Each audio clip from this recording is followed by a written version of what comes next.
Welcome to our channel. Today we're celebrating the incredible life and career of Ken Curtis, best known for his iconic role as Festus Haggen on Gunsmoke. From his humble beginnings on a Colorado ranch to his rise as a beloved actor, singer, and producer, Curtis lived a remarkable life filled with adventure and talent. Join us as we uncover the fascinating story of this Western legend, his accomplishments on and off the screen, and the legacy he left behind. Ken Curtis, who was born Curtis Wayne Gates on July 2, 1916, was the youngest of three boys. His father, Dan Sullivan Gates, was a man of local repute who ran for sheriff and served in law enforcement. Quite an auspicious environment for a future Western star. Ken's early environment was rustic, shaped by farmland, ranch hands, and the unpredictable climate of southeastern Colorado. Growing up in an area near Muddy Creek, he learned the ways of livestock, fencing, and the everyday hardships that shaped a child's character on the vast plains of early 20th century America. From all accounts, he was not merely a bystander. He often joined his father and siblings to care for the land, round up cattle, and develop that ironclad work ethic required of any ranch kid. This daily contact with animals and wide open spaces instilled in him a durable sense of wonder and practicality, a blend of traits that would later permeate his film and television roles, most memorably Festus Haggen, who showcased both humor and a canny survival instinct. In 1926, life took an intriguing turn when the family moved to Los Animas, the seat of Bent County, shifting from a more isolated ranch setting to a relatively bustling small town. Dan Gates was elected sheriff in 1931, making the Gates family home a central hub of local law enforcement. By all accounts, Ken was a personable and inquisitive youth.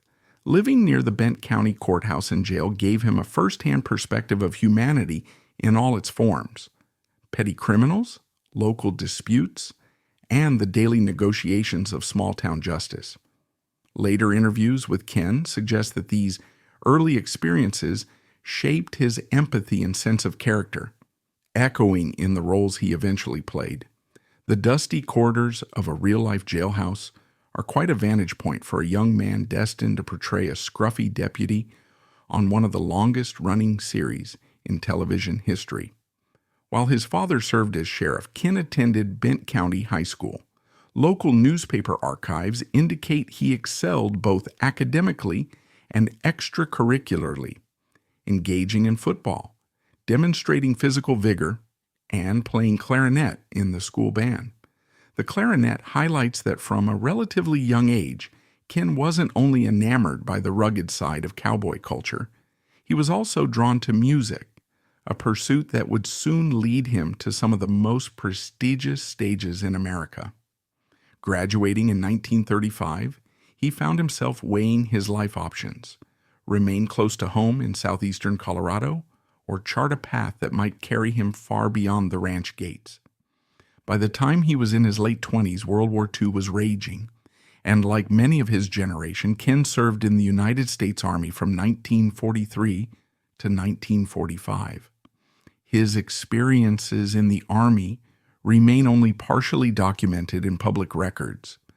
Some sources highlight that he served stateside for a period, while others mention time overseas. But whatever the specifics, he emerged with a sense of discipline and maturity that would inform both his personal and professional life.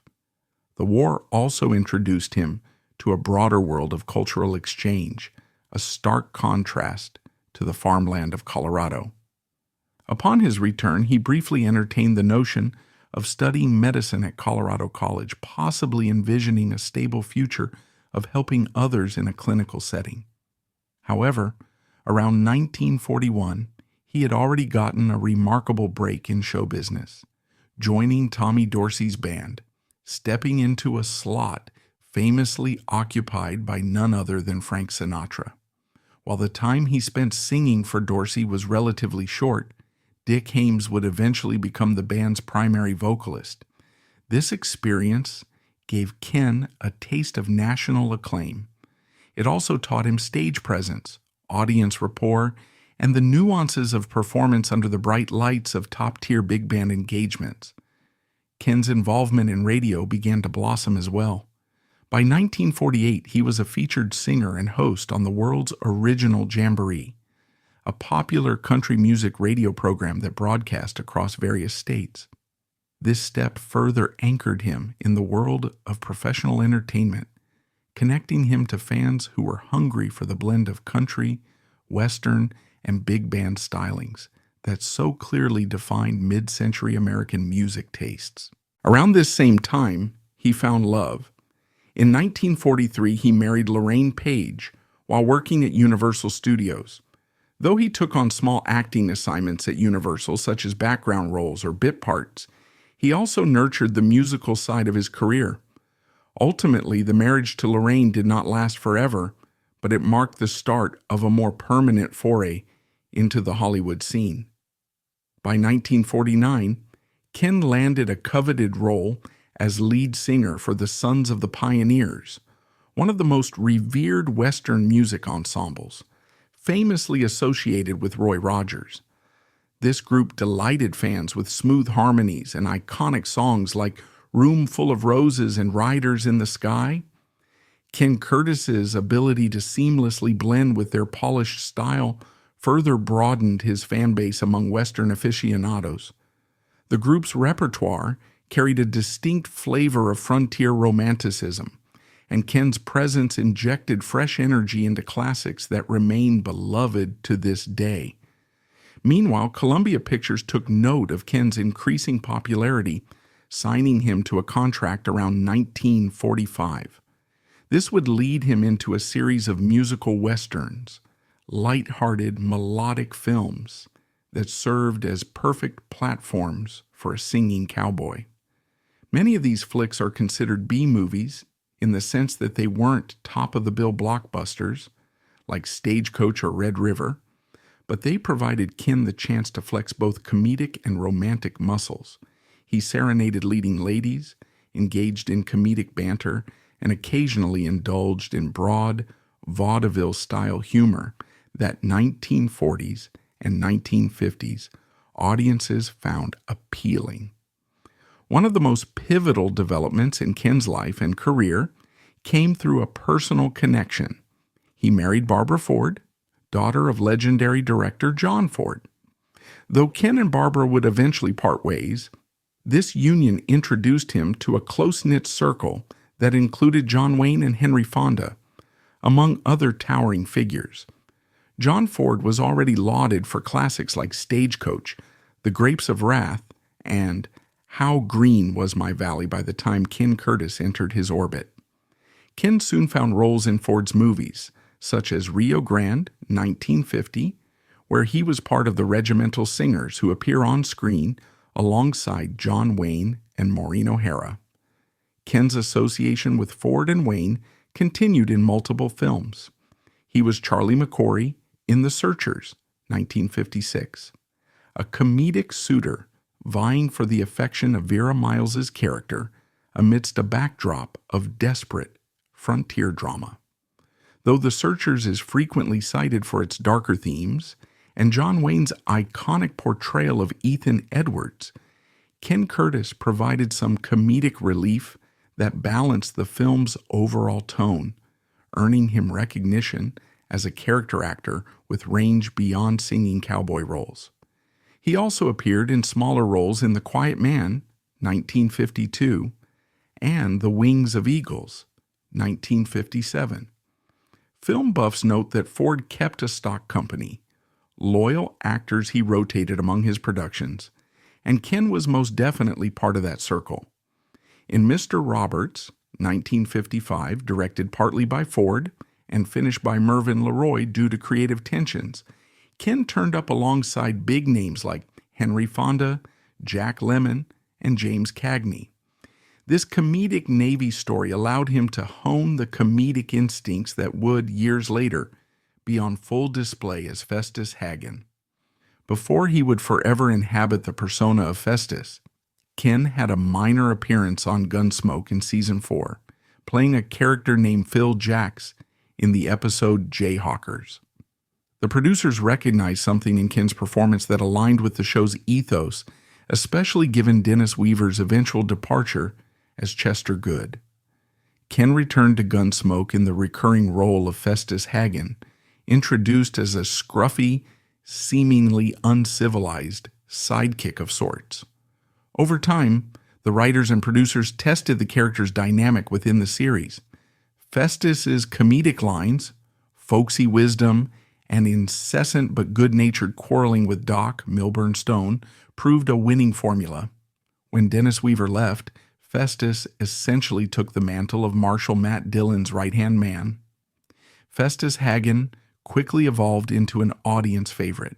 Ken Curtis crafted the character's distinct vocal mannerisms, drawing on people he had encountered in his Colorado upbringing and on the road.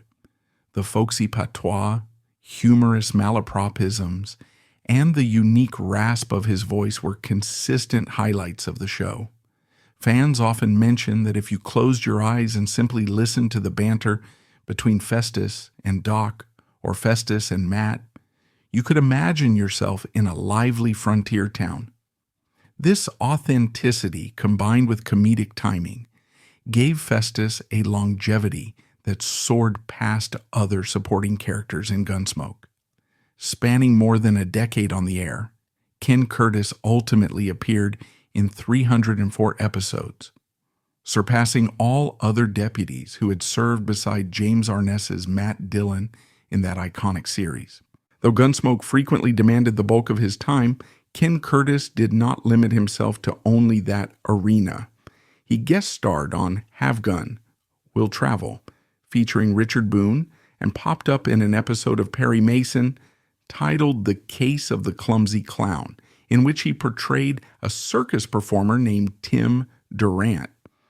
These one-off appearances demonstrated that he could step outside the Western genre or play around with different comedic styles.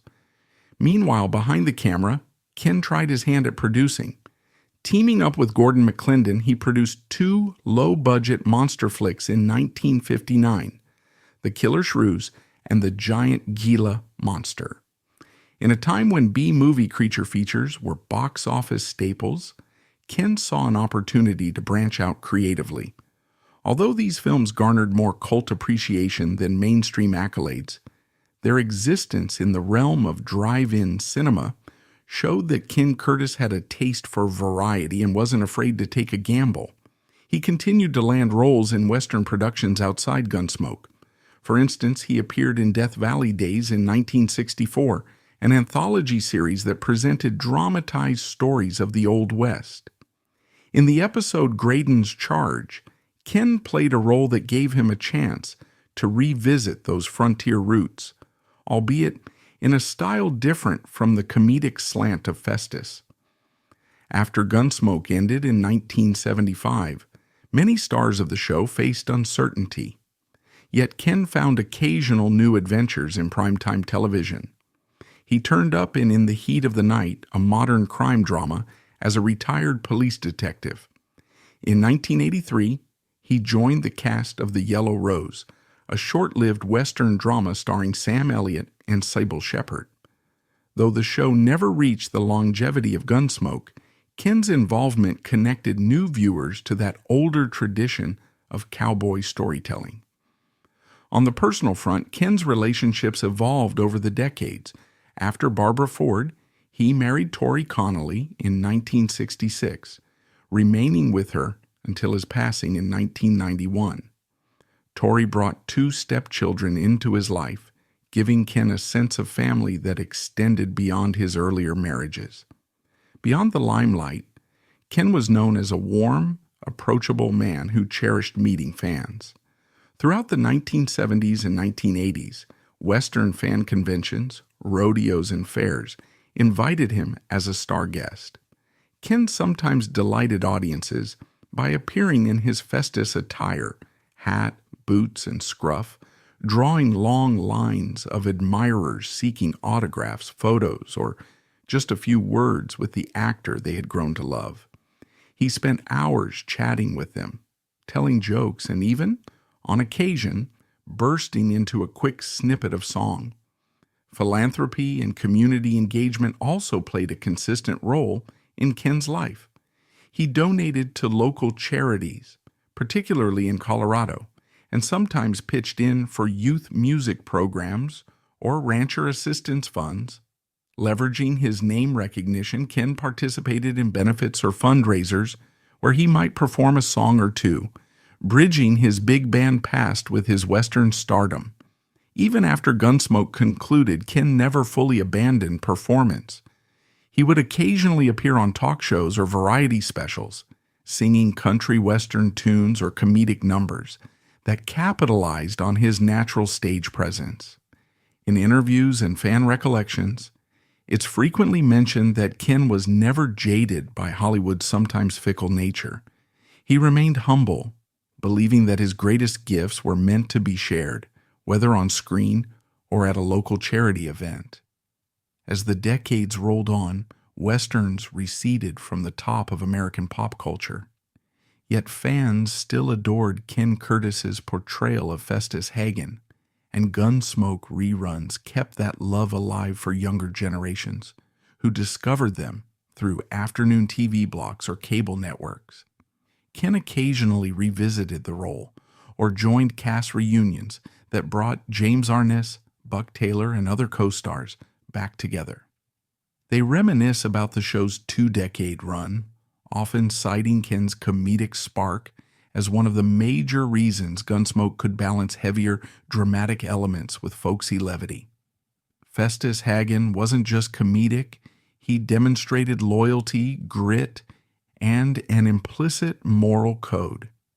This depth endeared him to viewers who came to see Festus as the heart and soul of the series in later seasons. The final act of Ken Curtis's life played out in Clovis, California, where he spent much of his later years. Even into his 70s, he was active, traveling to fan gatherings, or occasionally taking on smaller acting roles. One noteworthy credit near the end of his career was the 1991 television adaptation of Louis L'Amour's novel Conager, featuring Sam Elliott and Catherine Ross.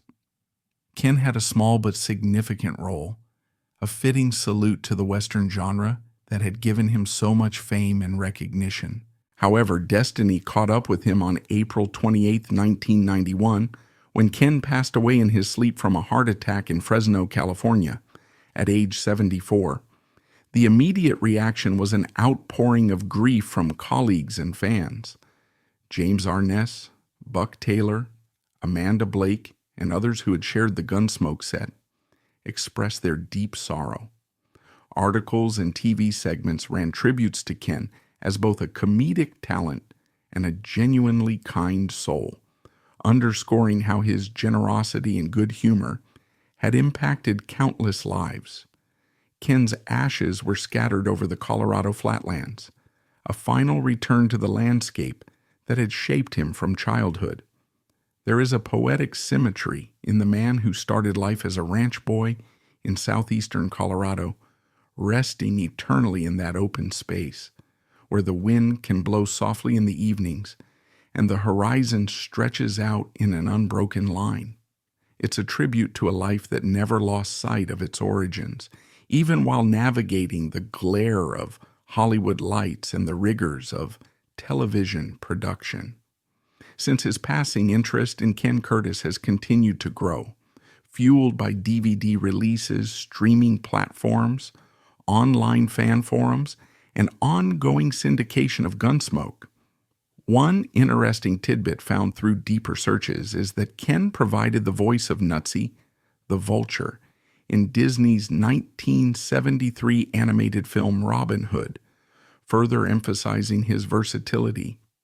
Some film historians highlight Ken's comedic timing in The Searchers or Mr. Roberts as evidence that, had he pursued a different path, he could have been a more mainstream comedic star beyond the Western genre.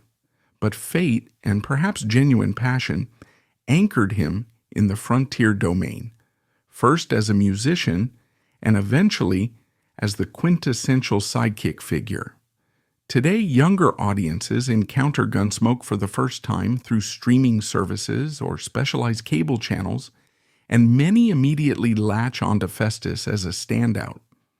The character's comedic presence remains timeless, bridging generational gaps and reminding viewers that Westerns aren't solely about shootouts and stony-faced heroes.